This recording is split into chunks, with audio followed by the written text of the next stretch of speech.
Hello, my friend. Welcome to live chat. Here we go. Off into the controversial zone. Dee-dee-dee-dee, dee-dee-dee-doo. Today's going to be a spicy one, my friends. And I blame ContraPoints. I watched this video and it like opened up a new section of my brain in a way that was like, wow. Like, I couldn't believe it. Like it was really, really interesting.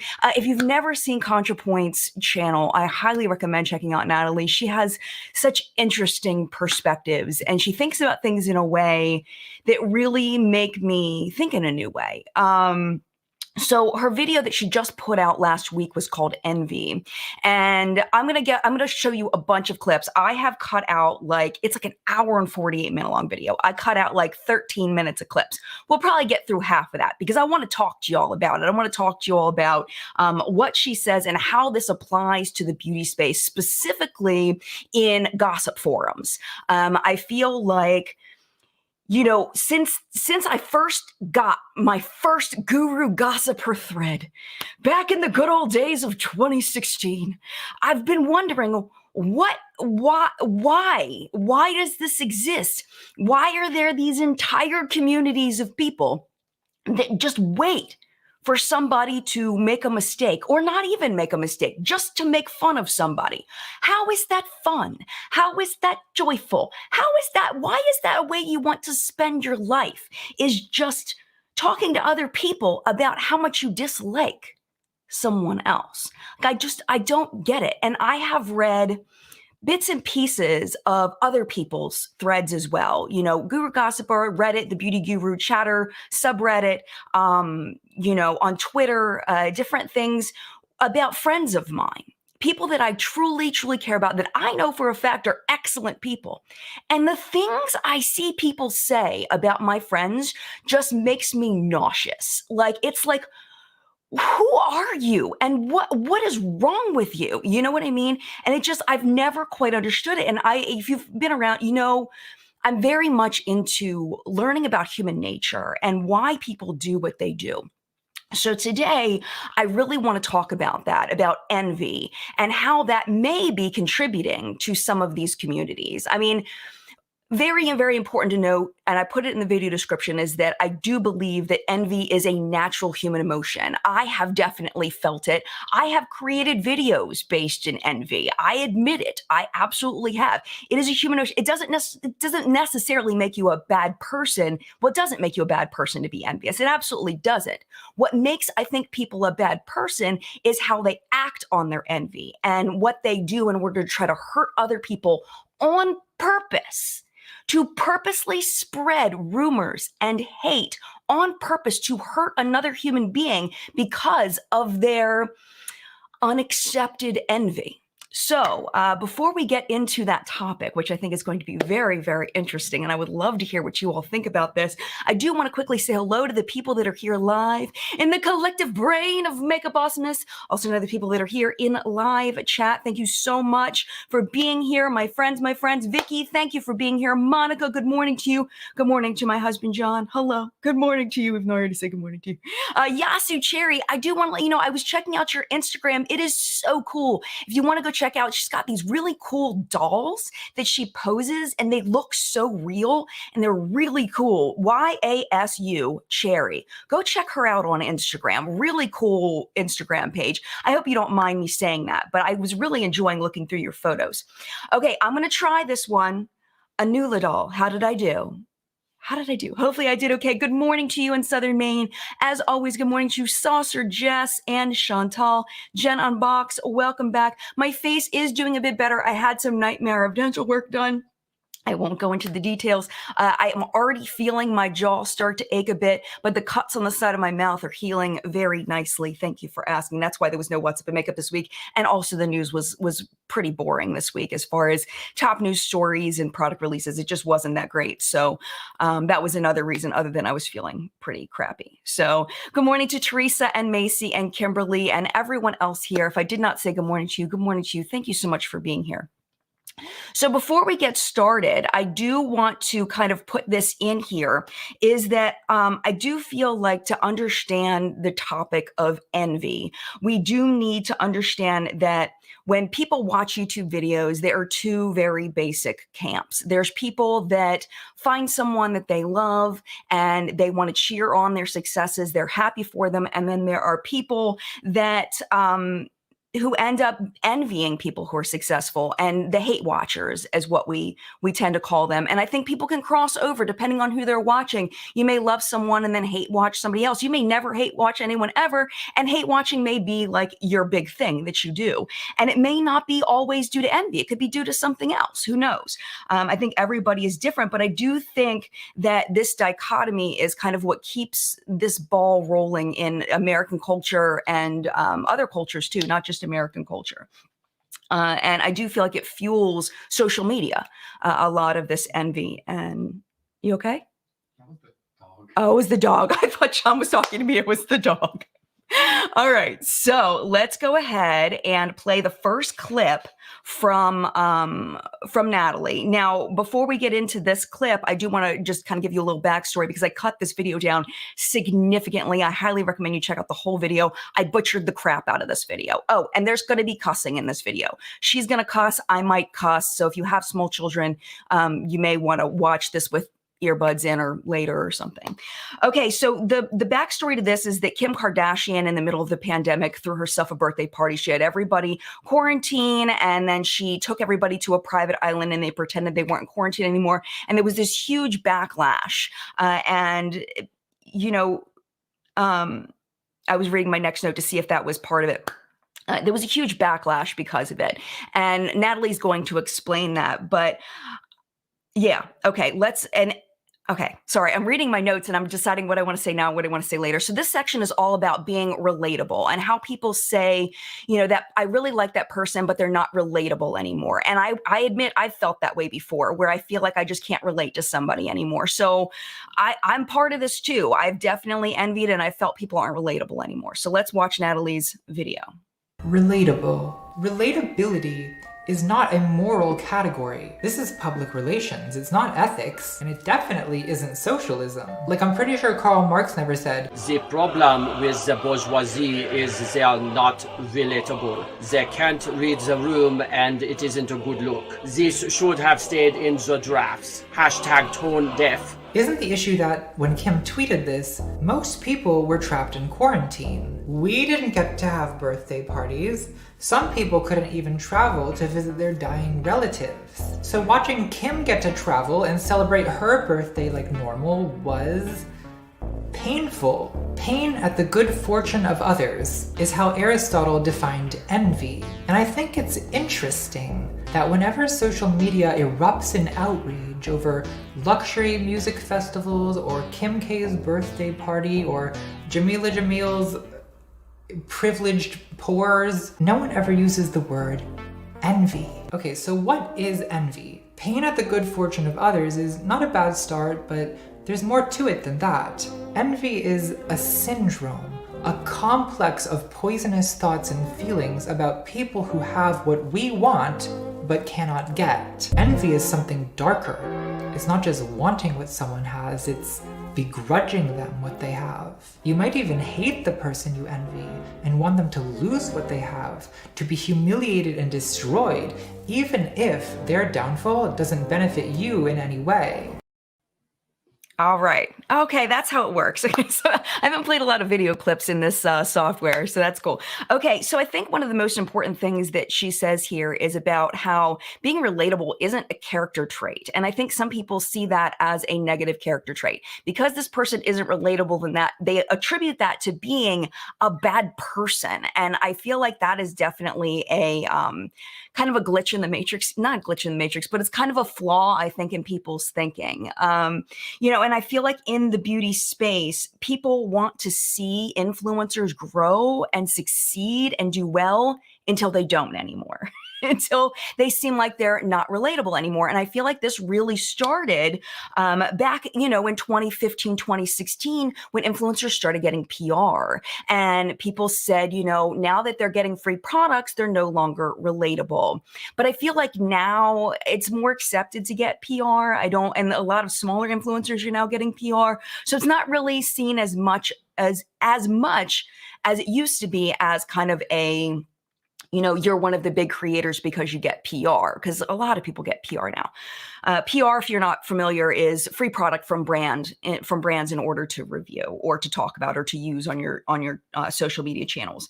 What I've noticed is the tipping point now, and you'll have to tell me what you think, is when people get a brand deal.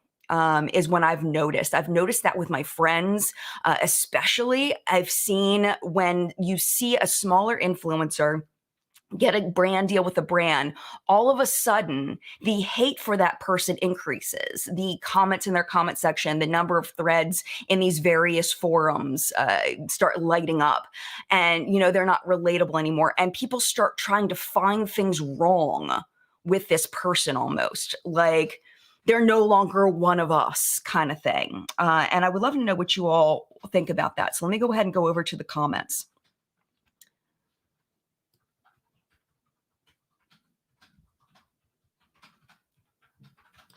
This is interesting. Sophie Love says, I think age has a lot to do with it, because even if I don't like someone, I'm still happy for them. I'm never wishing or giving hate to people just because I'm jealous of what they may have. And that's something that we're going to talk about too, is that it's like, I think that sometimes people don't even identify the envy within themselves. They don't realize they're being envious in their actions. But if they really think about it, maybe they may be able to identify it.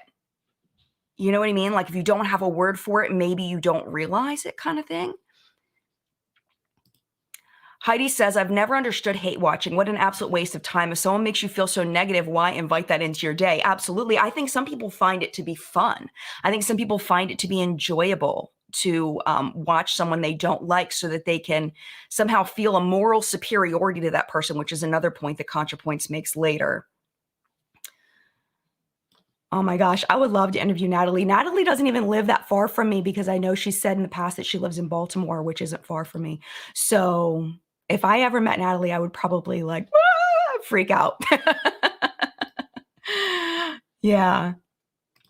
Thriving Beyond says, I've never begrudged someone's success. It is their changing character that seems to happen that is upsetting. Absolutely. And that's something we'll talk about too.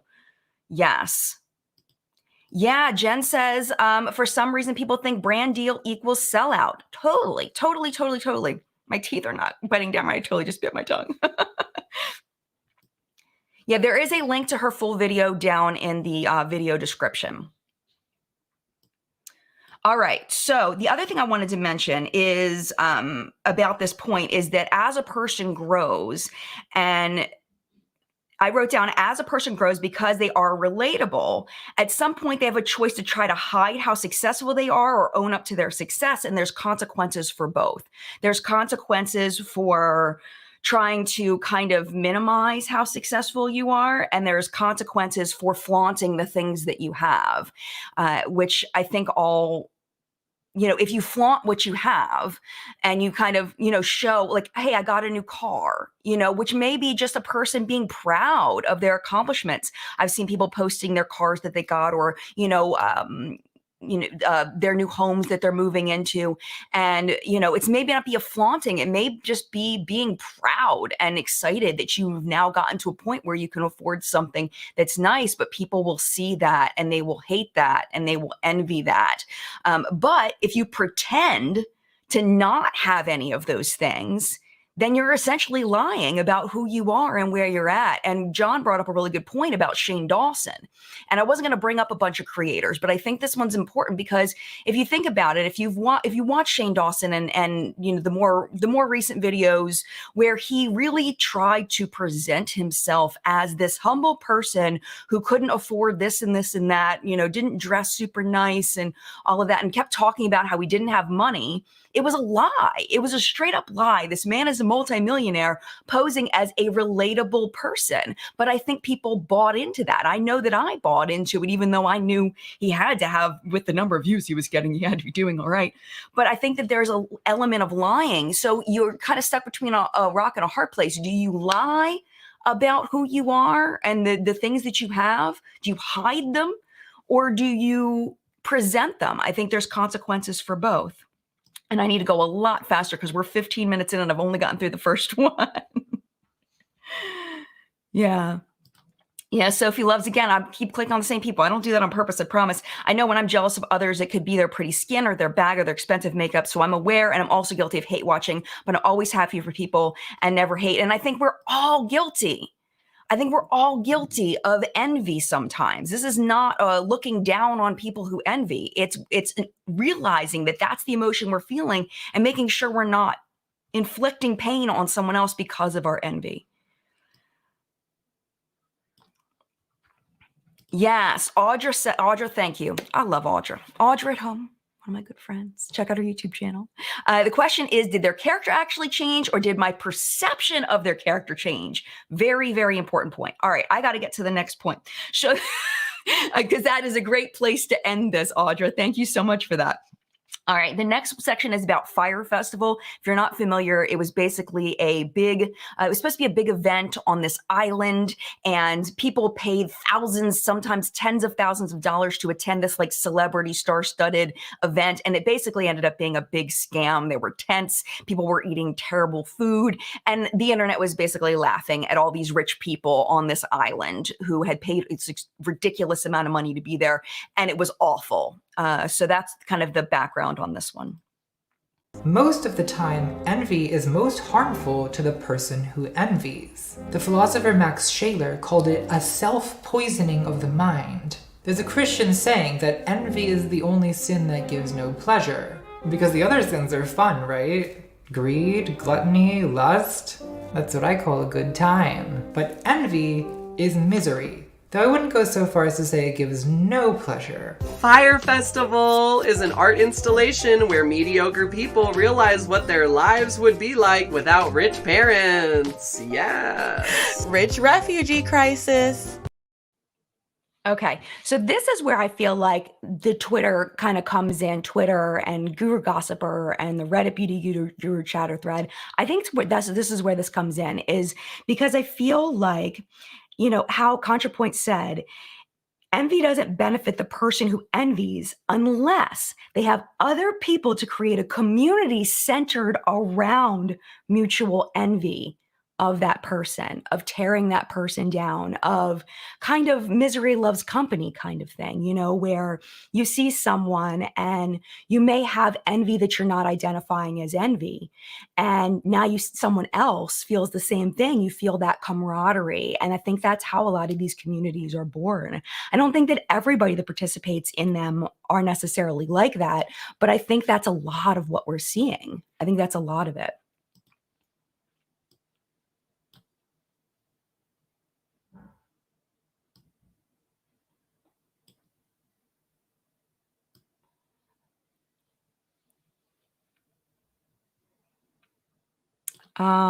Anna says, I think some feel watching a small influencer, they feel like they're both on the same level. Then the influencer's numbers grow and get PR brand deals. And the person watching says, I don't know them. Exactly. And it was because of their views. It was because of their relatability that their channel grew. But now their channel's grown, they're not relatable anymore. And it's like, what do we want here? What do we want here?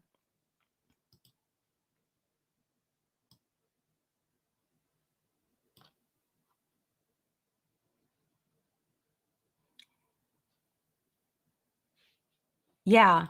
JK says, I really like Michelle Wong, and you know she's successful, but she doesn't flaunt her success. And Michelle is a good friend of mine, and I adore her. And she doesn't. I mean, she's worked. Her and her husband have worked very, very hard to get to where they're at, and she's really just proud of where she is. She's not pretentious at all. At all. I can tell you that for a fact. At all. Yeah, Christy says, when I don't relate anymore, I just stop watching. There you go. But I think some people don't. Absolutely.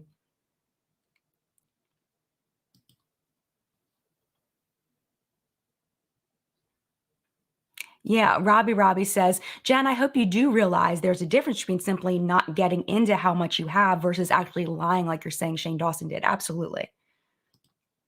Some of these people that people are mentioning, I don't know, so I'm not going to click on it.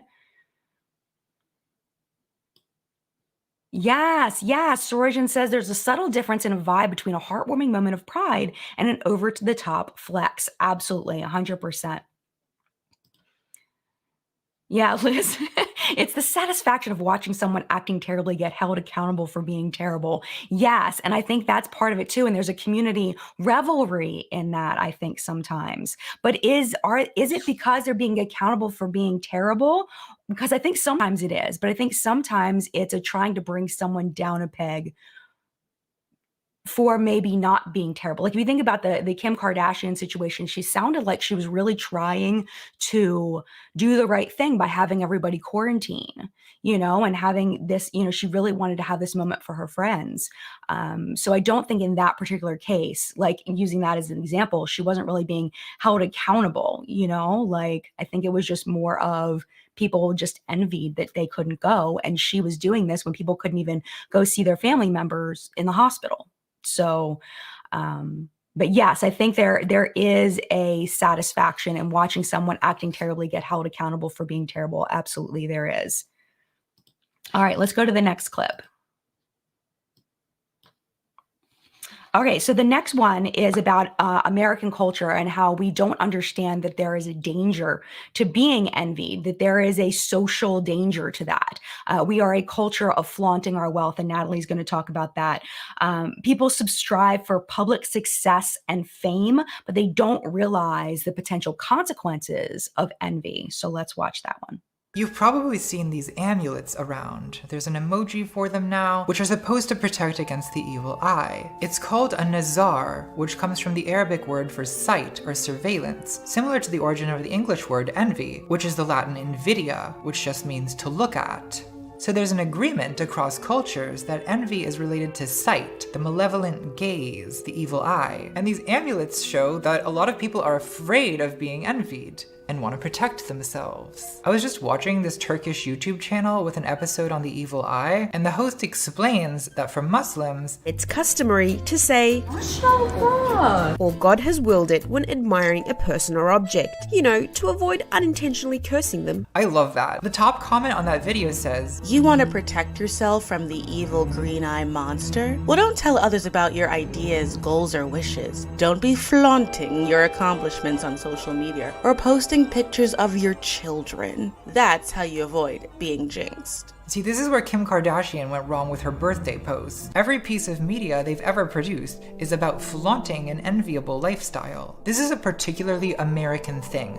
Most Americans have no concept of the fear of envy. If people envy you, they gossip about you, right? They seethe over your successes and celebrate your misfortunes. Being envied is basically the opposite of being loved. So why would anyone want to be envied? Well, it's a contradiction of human nature. On the one hand, we need to be loved, but then there's this other drive in us, this Homeric striving for fame and glory and riches, which is kind of in conflict with our need to be loved.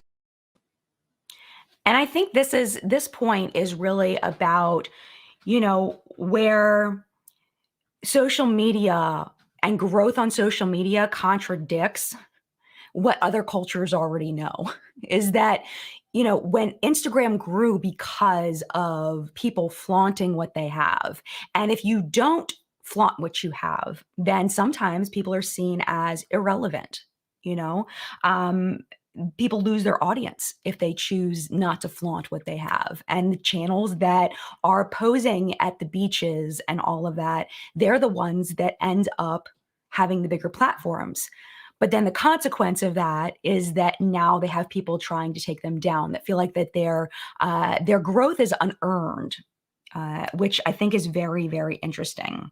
That they're hated for the exact same behavior that helped them to grow their social presence in the first place, which I think is very interesting. The supporters are seen as like the stans, right? The people that, because you support someone like that, you'll do anything for them. And then if you don't, if the people who hold on a minute, let me rewind. This is the problem with having notes in a live stream. So the people that support that person is seen as like a stan, right? That they will do anything for that person. But people that, feel envious are seen as haters.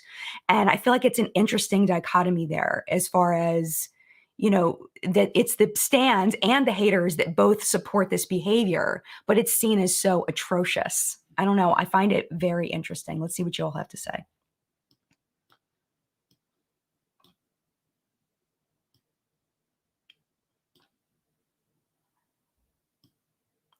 Yeah, Thriving and Beyond says, double-edged sword, sometimes it sounds like darned if you do and darned if you don't. Hard to keep the masses happy and satisfied, I'm sure. And this is the thing, is that you never can keep the masses satisfied, like ever. It's not possible to keep everybody happy, like at all. So you might as well just be yourself and just put it all out there, right? Yeah, Mary Kay says, I struggle with the difference between admiration and aspiration and envy. And I think everybody does to an extent. Everybody does. Yeah, Erica says at the end of the day, we should be happy for people, but that is just not the world we live in. I think quarantine really brought out the worst in many people, and cancer culture seemed to get worse. And Natalie does touch on cancel culture. I don't think I clipped that, but she does touch on that in the video.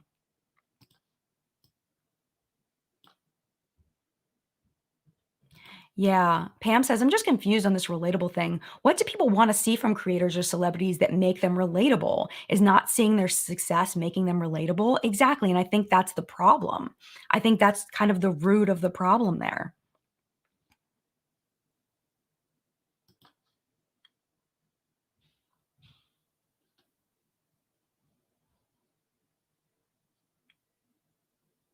Okay. All right. Let's go to the next clip.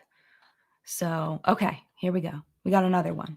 This one I'm just going to play and then we'll talk about it after. People in most cultures, not all, but most cultures understand that being envied is a massive social liability, so it's best not to draw too much attention to yourself. According to a Tamil saying, the tree that bears fruit will be stoned. This is sometimes called tall poppy syndrome, because the tallest poppies in the garden will be cut.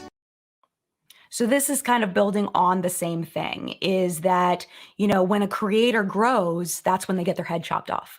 It's like they grow because they're relatable, but then when they get too high, it's like, here comes all the Reddit threads, that this person is no longer relatable, that this person is stuck up, they're full of themselves, they're just this, they're just that. And it's like, dude, really? It's trying not to bring attention to yourself, but then when your channel grows, you can't not bring attention to yourself because you're getting you're getting suggested in people's feeds. So it's very interesting. And I think that the threshold of relatable definitely changes depending on the person, as far as how relatable a person seems, because, it's based on our own individual lifestyles. And that's the curse of social media, is that in order to be successful, you have to draw attention to yourself. But then when you draw attention to yourself, people want to chop your head off.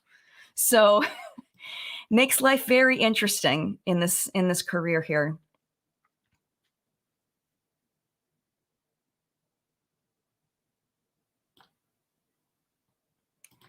Technically, Tracy says, we chop down tall poppies. Anyone who sticks out is brought down to fit in with everyone else. It's also a form of bullying. Yeah, it can be. It can be, absolutely. Yeah. Zombie trash, great point. I think a lot of stuck up people were always stuck up. Totally. But I think that when social media, I feel like we sometimes will attribute that stuck up, that someone's stuck up because we see them gaining things that maybe we don't have. And maybe we feel like those things were not deserved. I think that might be part of it. Yes, Victoria, I love this. Maybe we as humans need to be understanding that we're all humans. We don't have to look at the people we don't like or that we envy. Absolutely. We can just leave them alone. 100%. And again, I am guilty. In the past and of being envious. I admit it. All right. So I'm going to do one more clip And then we're gonna actually, you know what? Let's take a little break and let's talk about what's on my face. We're at a good point. We're 4 clips in. I have 15 clips altogether. Don't think we're gonna get through all of those, but maybe we'll come back and do a part 2 of this at some point. But let's talk about what's on my face. I was very surprised to get the Wet n Wild Saved by the Bell collection in the mail. Very shocked. First PR from Wet n Wild that I could remember, and very, really enjoyed using it. I used the eyeshadow palette today, and it's pretty nice. I mean, I think the color story is weird, but I used it and it worked good. I used this shade, and these guys up here, over here, are what's on my lid. I did use, if you watched my my hack video that I did from Friday, I did do that on my eyes today. That's why my wings are gigantic, where you cut the sponge. It worked out really well. Look at that. I'm gonna cut some with my big old wings. I really like it though. I never do big wing liner, and I really like it. That's with the Sigma eye gel. That was PR as well. And then on my cheeks today, I have the Relationships Goals duo, which is the Kelly and Zach duo. And I think these are really nice. I mean, there's a lot of powder kick up. Just to warn you, there's a ton of powder kick up on here. And these are definitely gonna be like, this is definitely not going to work for all skin tones, but they do have, there are some other ones that may work better for deeper skin tones. I feel like this is more of like a light to medium skin tone palette. But you have to decide, of course, what's best for your skin. So yeah, those are the things I wanted to highlight that are on my face. And let's talk about the next thing. The next thing is about competition. And Natalie really focuses on how we are all, because we are on the internet, we now have more people to be in competition with, that we may see that we are better than some people, or that, some people are better than us because we're just exposed to more people. And it's just a breeding ground for feeling competitive and can really shoot people's egos if we're not careful. So let's hear what Natalie has to say. Humans form our sense of identity and self-worth not by comparing ourselves to any absolute standard, but by comparing ourselves to each other. And we're more likely to compare ourselves to the people who are around us than we are to people who are far away. We could call this the proximity effect of envy.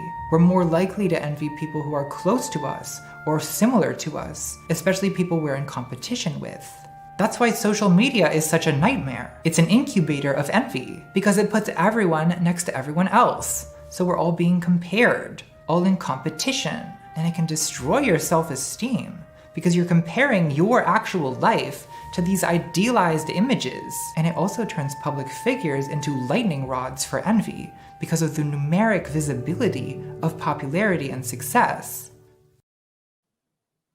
Yeah, so with this one, I feel like, when we feel envious towards someone, sometimes we almost want to like get back at that person for making us feel that way. We want to make them feel the pain that they've made us feel because we feel like they have unearned success, or they've, I don't know, like maybe they did something that you didn't agree with, that you wouldn't have done.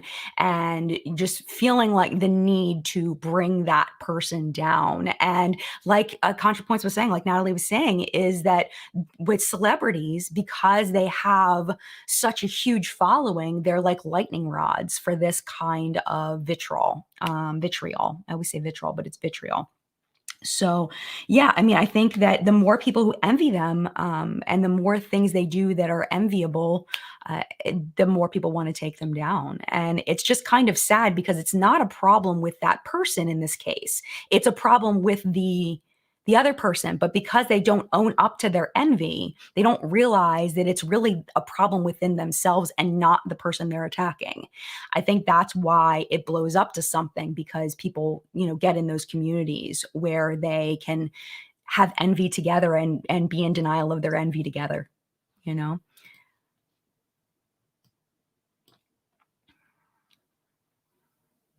Yeah, Sophie says, yes, when people believe someone is better, they end up hating them. If you feel like you're equals, you're less likely to hate them. Totally, totally. thriving and beyond. Such a good point. Back in the day, no one knew what anyone else was doing or what they had. Now it can be so easily seen. Comparison resulting in emotions may be inevitable. And our brains are wired to focus on negative emotions because, we needed to protect ourselves in the wild. So when we have a negative emotion, it may hang out with us longer. It may be with us longer. And it may be harder to shake than the positive emotions. Yeah, JK says there are definitely people who say, how dare you work so hard to get success? Yeah, I know, right? Yeah, absolutely. Maria says, I love Samantha March's statement of community over competition because she'd rather lift people around her up, overstepping over on them to get higher. Yeah, and that is Samantha. Samantha's another good friend of mine. She is an incredible human being, one of the most giving, loving people that I've ever met. I mean, just probably the most empathetic person I've ever met in my life is Samantha March. She is just incredible, absolutely incredible. I would say that she is the most empathetic person I've ever met in my 43 years on this planet. Just incredible person. Yeah, Margaret. I think a lot of people feel this way. I got off of Instagram because I was comparing myself to others and feeling bad about myself. I'm just focused on me now and I'm so much happier. Absolutely. Totally. And I think that's part of the reason why I don't post on Instagram a whole lot, especially pictures of myself, is because I know I'm not that great at makeup. I can do it, but I'm not, the people we highlight in What's Up in Makeup as our artist of the week. I'm not like, there's no, it's not even. So I know I'm not that. I'm not great at editing. Like, I don't want to edit my photos. I don't care about editing my photos. So it's like, I know I can't compete there. So that's part of the reason why I'm not on Instagram too, is because like comparing myself to these people who are so great at this makes me feel kind of bad about myself, So it's like, meh, I can do without that. Yeah, Caitlin, great point. Envy sometimes feels like a way to center yourself in something that isn't about you. Absolutely. Yeah, Christine says when you think someone is better, it's not uncommon to try to level by either pumping yourself up. Yeah, totally. Totally. And like it helps you to feel better about yourself if you are commiserating with other people about how this person is such an awful person. It brings them down, it brings you up, and makes you feel better. And then there's this collective feeling better by bringing this person down a notch. All right, let's look at the next one. So the next clip is about how envy tries to suppress growth in people. And it's pretty interesting. In her 1976 essay, Trashing the Dark Side of Sisterhood, feminist Jo Freeman wrote about her ostracism from within the women's movement. I've been watching for years with increasing dismay as the movement consciously destroys anyone within it who stands out in any way. And she quotes a speech by fellow feminist Anselma Dell'Olio. And who do they attack? Achievement or accomplishment of any kind would seem to be the worst crime. Do anything that every other woman secretly or otherwise feels she could do just as well, and you're in for it. You are immediately labeled a thrill-seeking opportunist, a ruthless mercenary out to make her fame and fortune over the dead bodies of selfless sisters who have buried their abilities and sacrificed their ambitions for the greater glory of feminism. Freeman speculates, the primary reason there have been so few great women blank is not merely that greatness has been undeveloped or unrecognized, but that women exhibiting potential for achievement are punished by both women and men. The fear of success is quite rational when one knows that the consequence of achievement is hostility and not praise. So at no point in this essay does Jo Freeman use the word envy, but as usual, envy is right below the surface, causing all the trouble. You really need to watch this whole video. It's so good. It's so good. So I'm really not doing justice with these clips, but I do feel like this part really reminded me of the gossip forums a lot, because you see that a lot, oh, their job is so easy. I could do that. It's really not that hard. And now they're getting all of this money and they're getting free products and they're getting these brand collabs and they don't even work. And it's like, okay, then you do it. There was a TikTok, if you watch ASMR, GB ASMR had done during the pandemic, and it was one of those where she she says, oh, all you do is tap on things for a living. And then she's like, well, then you do it. Well, then you do it. Exactly. And I think that part of it is something that I've really been resonating on lately is just a lack of perspective and how, like what Peter Mon says, and I think we've talked about this before, is you don't know what you don't know, and what you don't know is a lot. And I think some people really have a grasp on the different layers of complexity of doing social media for a living. And you only see the finished product. You don't see all of the things that go into that finished product. And I think that's due to just people never having had this job. And that's natural. If you tell me, whatever, think about what job you do. Would I understand the intricacies of your job?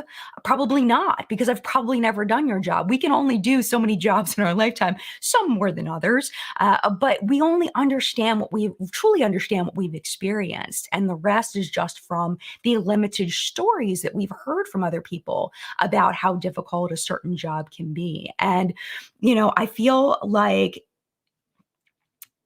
if people feel like a person isn't working hard to get where they are, they have no problem just trying to pull them down because they don't feel like they deserve to be where they are. And it's all about perspective. And if we just open our minds to the idea, which is something I've really been working on, is opening our minds to the idea that we don't know everything because we don't have all of the experiences, and that maybe a person in a situation may have more details than we do, I think we'll be a little bit more forgiving just as a society and a little more tolerant. So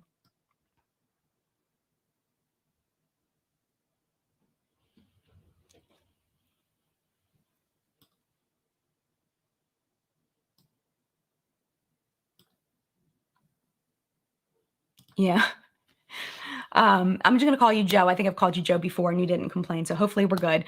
Listen, if anyone looked at my Facebook, and don't look at the dates of my pictures, my life looks amazing and fun and happy and I have it together. I stopped updating it 4 years ago.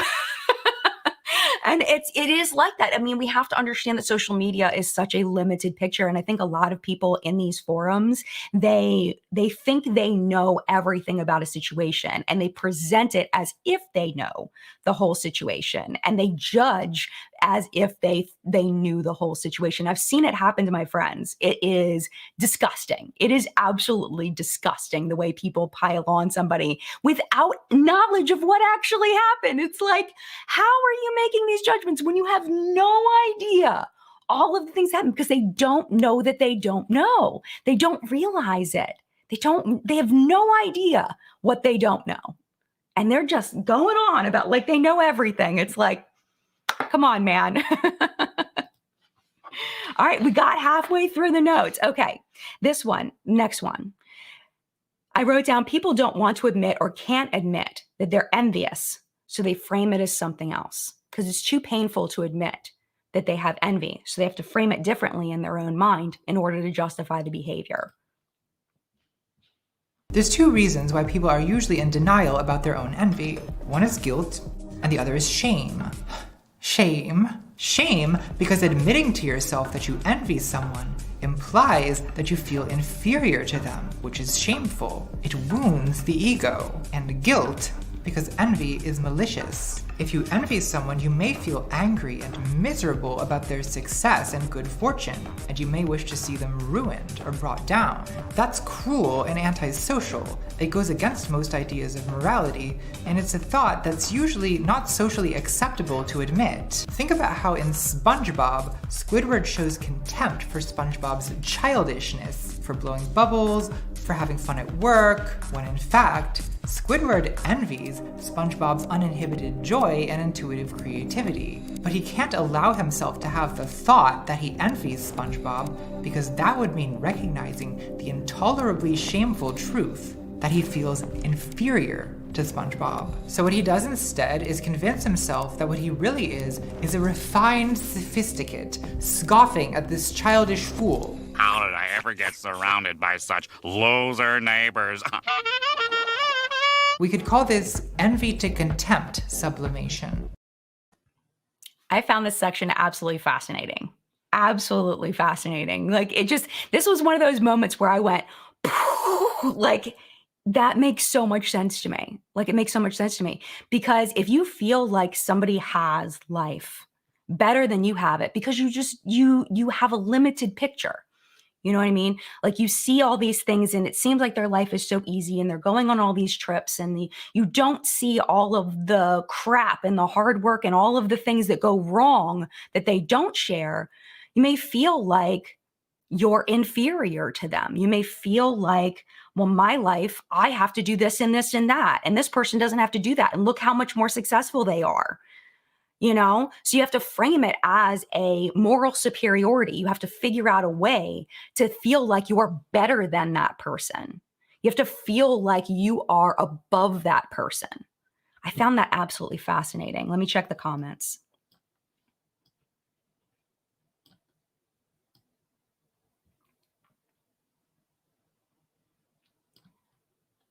Yeah, Jen says admitting envy changes the emotion to being about me instead of being about whatever I'm complaining about. It puts the negative spotlight on me instead of it. Exactly. It forces the person to own up to their behavior, to their thinking patterns. It forces the people who are hating this person to identify an emotion that is seen as negative, that is contributing to this, that it's not really about that person.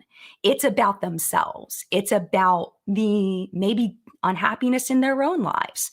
And what's interesting about these forums is that you see the same people in multiple different places. It's not about the individual creator. It's not about the individual creator most of the time. It's about that person being unhappy with who they are.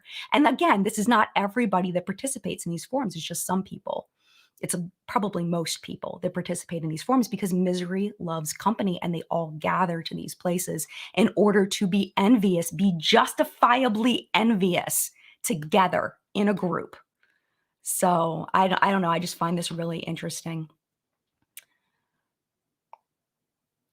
Yes, Desi says, very true. I think it's also important to remember that envy is human nature and we all feel it at some point, but we have to be self-aware and change. Otherwise it will grow. And that's the big thing is when an influencer makes a mistake, let's say they do something that the person doesn't agree with, they're seen as this evil being who has done this evil thing. But that person who's making that comment has just as many flaws. Maybe they're different flaws, but we all have flaws. If we all broadcast our lives 24 hours a day, there would be things to critique about all of us because we're not perfect. So all of these people that are judging the influencers for the little mistakes, sometimes big mistakes are another thing. Big mistakes are another category. When we're talking about, children and, terrible awfuls, I'm not talking about that. I'm talking about the smaller things. It's like people don't look inside and see their own flaws because that's too painful. So, they say, be self-aware, make a change your behavior. And it's like, wait a minute. Why are you telling this other person to change your behavior when you have your own things you need to work on? But people don't want to admit they have their own things to work on because that's too painful. And I've been there. I definitely have had trouble admitting when I've done things wrong. I have trouble admitting because it's painful. I get it. I totally get it. I've been there. It's human nature. We're all like that. But when you use that pain to outwardly try to hurt people, to spread rumors, to not tell the whole truth about a situation in order to hurt somebody, that's unacceptable. That's not okay. It's destructive. And own up to your crap. That's what I'm saying about that. All right. So next one. Oh, not like other influencers. Let's talk about it. This is interesting. Here we go. Not like other girls meme, which is classic envy to contempt sublimation. The trope is usually that other girls are popular and slutty. They have fake tans and fake nails. They like partying and makeup and stupid music for idiots. But I'm quirky and real. I listen to Pink Floyd and read books and eat lots of pizza late at night, alone and sad. There's usually a subtext of anxiety about inferiority, the other girls being more socially accepted, feminine, and put together. A lot of times, the other girls don't even exist, right? They're a media construct of idealized womanhood. Okay, so this is the whole thing again about micro-influencers. The people see micro-influencers as not like other influencers. I used to be one of those micro-influencers that was not like other influencers until I wasn't, until my friends weren't. And all of a sudden, the world has changed. The world has changed. You get the comments, when people say, you've changed so much. And like what Audra was saying earlier, you've changed so, has the person really changed, or has your perception of them changed? Has your perception thinking that they've changed because now they have something that you don't have? Now you envy them versus you felt like you were together and now you envy them. And that's a problem within the viewer. That's not a problem with that person. And again, I have been there. I am not judging people who feel this way because I have been there myself. I have totally been there, and I will admit, the major person I have felt this way about is Jaclyn Hill. I have been envious of her for years, for many, many years. And she has made her own mistakes, but I have definitely felt envy, and I will admit it. So I am not demonizing. I'm just saying when you realize, that you're being hurtful, check your shit, you got to check it. And that's what I'm doing. I'm checking myself. All right, let's see what you all are saying.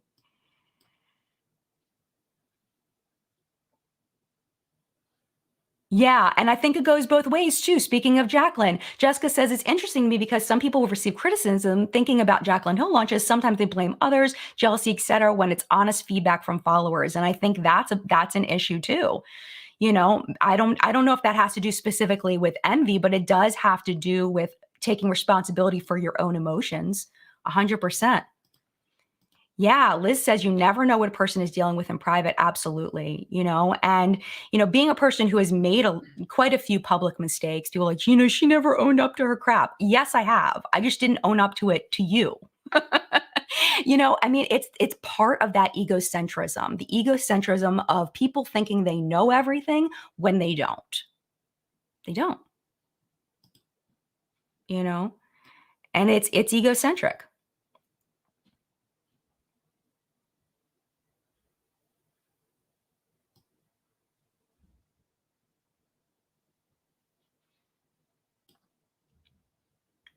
Yeah, it's all about perception. You're right, Esther. All right, let's go to the next one. Yeah, check yourself before you wreck yourself. Yes. All right. People framing their envy as legitimate hate. Then they have to admit that they're envious. They don't have to admit they're envious if they can frame it as legitimate hate. And this is where we get into some drama channels. I feel like some drama channels really do this a lot. So this is clip number 9. We're crushing it today. Another way we can reframe feelings of envious inferiority is by transforming them into moral superiority. Moral superiority often being the refuge of people with nothing better to feel superior about. We don't have to feel guilty or ashamed of envy if we convince ourselves that what we're actually experiencing is justified, legitimate hatred. But there's also sometimes a resentment that a woman who's showing skin is using her body to get unearned attention. And that smells like envy to me. I don't use my body to get attention, so no one should. Yeah, so the thing is everybody everywhere makes mistakes. They do. They just don't make them publicly. And also the healing process, the owning up to it, the education, the steps that people are taking in order to become better people often aren't public. But people think they know everything. People assume they know everything happening behind the scenes. Well, this person hasn't done this and this person hasn't done this. Did you know that I changed my underwear this morning? I did. But you didn't see it. So does that mean it didn't happen? You know what I mean? Like it's extremely frustrating reading these things, especially about my friends. that's where I get really mad. I've gotten better at, when something is sent to me, I try really hard not to read anything about myself. But every once in a while, someone will send something and I ask people, please don't do that because I don't want to read it because it's not helpful in any way. It's not helpful because it's usually fueled by crap, by half truths and half the story and not the whole thing. I feel like, what I have here is often influencers are portrayed as morally inferior beings, when in reality, many are just people with imperfections, just like everybody else. And people don't want to own up to that they have imperfections as well. Maybe they wouldn't have made the same mistake, but they do make mistakes that maybe that influencer wouldn't have made.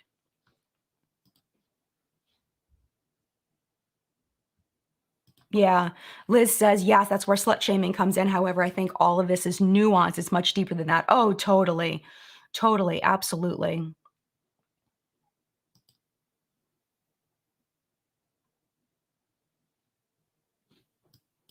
Yeah, Tracy says, apparently there's a Reddit thing that talks about YouTubers, like nitpicks things they do. Like what? Yes, it's called Beauty Guru Chatter. And you can see all of the nitpicking. You can go over, you can check it out. There's also a whole website called Guru Gossiper. It is the most envy-filled. It's awful because it's just a bunch of people sitting in their envy. Not necessarily everybody. Again, I'm going to keep putting this disclaimer. Not necessarily everybody, but there are quite a few people that need to check their envy. Just saying.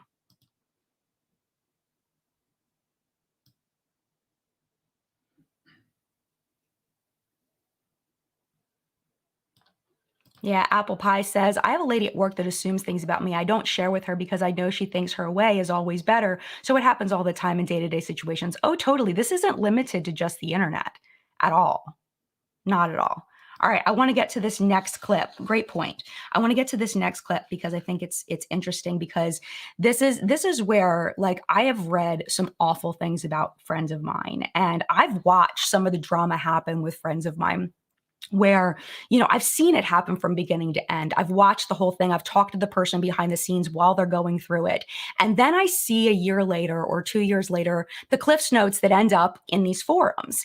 And the thing is what happens, the people that read those Cliffs Notes, those little snippets of what happened, those people that write those, they leave out a lot of information. They may say, well, this person is being accused of this. This person was accused of this. This person is this. This person is this. This person is this. But they don't say why. They don't actually tell the story of why. And people don't go check. They just believe it on face value. They just believe what this random person on the internet says without them telling the whole story. And they're like, I didn't know that was the way this person was. And it makes me nauseous because I actually know these people behind the scenes, and it makes me sick that people say these things about really, really good people. And they're purposely changing the story, leaving things out because it fits their envious narrative. Just saying. All right. I find it like how the most famous photo of Paris Hilton is the one where she's wearing a Stop Being Poor t-shirt. What an evil bitch. How could she wear that? Well, she didn't. It's photoshopped. The actual shirt said Stop Being Desperate. Envy likes to fabricate the diabolical crimes of its enemies. So look, we have a psychological incentive to believe that people whom we envy are immoral monsters, because then we get to label our hatred and violence toward them justice. Cruelty generally cannot conceptualize itself as cruelty, and part of the reason for that is that calling cruelty what it is takes the fun out of it. Cruelty is only pleasurable as long as they can convince themselves it's something other than cruelty. Justice served. So again, reason, rationality are often the attempt to publicly communicate, to evangelize our private feelings. And morality, ethics, and justice are often put forward as the respectable public face of private envy, vindictiveness, and hatred. I mean, I feel like no truer words were ever spoken. This was so freaking true. And the thing is then the person who reads all this stuff, then they then spew it out, and it ends up being a game of telephone, and they don't go back and see what actually happened. Along with that, they don't know what actually happened most of the time with the whole story, because all they've seen is the piece that was said publicly. They don't know what's happened behind the scenes. So it's all just a mass of misinformation, of people trying to manipulate the situation in order to form a narrative that is incorrect and false because they envy that person. And it drives me absolutely freaking bonkers. So unfortunately, we are out of time, which makes me very sad, because I do have like 4 more clips to show you. But I highly recommend you go check out ContraPoint's video. Her name is Natalie Wynn. She is fabulous. She has quite a few videos over there that are very interesting on very interesting topics. Highly recommend. But I think that it's important for me to say that I know that I have made mistakes in the past. Absolutely. I know my friends have made mistakes in the past. Absolutely. But I do feel like it's important to recognize when we don't have the whole story. And I think it's important to, as an influencer, to, when you make a mistake, this is where my training is, when I've made a mistake, where I used to get extremely defensive and it took me a while to own up to my shit. I feel like now I'm much better at taking a step back, owning my shit, and dealing with it privately. And I think that's the best way to handle this stuff. And the thing is, the people that want me to address stuff publicly, they don't actually care. Let me say that again. People that want me to address things publicly don't actually care.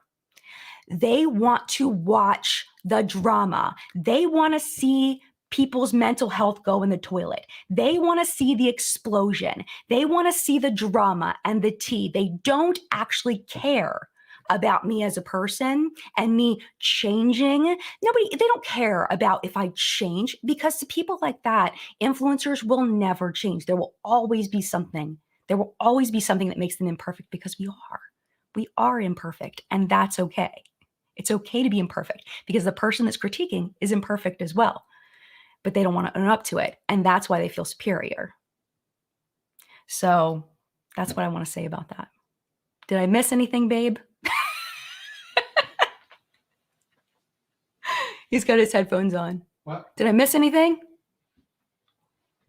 Nope. Yes. So when we make a mistake, we need to own our stuff. We need to figure out how to fix it, figure out how to be better people. So I'm hoping, as I have done in my life, tried to educate myself on other perspectives, I'm hoping that the people that are on these websites do a little introspection and start correcting their behavior as well, and realizing the harm that they're doing to complete strangers, because they have a problem. It's not because the influencer has a problem a lot of times. Sometimes it is. But sometimes it really is an internal issue within the person who is making the posts. That's just the way it is. So I'm going on vacation now. I'm leaving. I don't normally, I usually, when I go on vacation, I go for 3 weeks or so. I'm just taking this week. There may be a What's Up and Makeup next weekend. I haven't decided. It really just depends on whether there's some really good things to talk about, whether I do a news show next week, but I will be back for chat next week. But there won't be a Friday video this week. Taking the week off. Because one summer I took 2.5 months off, and it was absolutely fabulous. Not doing that this summer, just taking the 1 week. So I will definitely be back for chat next weekend. And yeah, have a wonderful, wonderful week. Stay safe. And I will see you in a video very, very soon. Bye.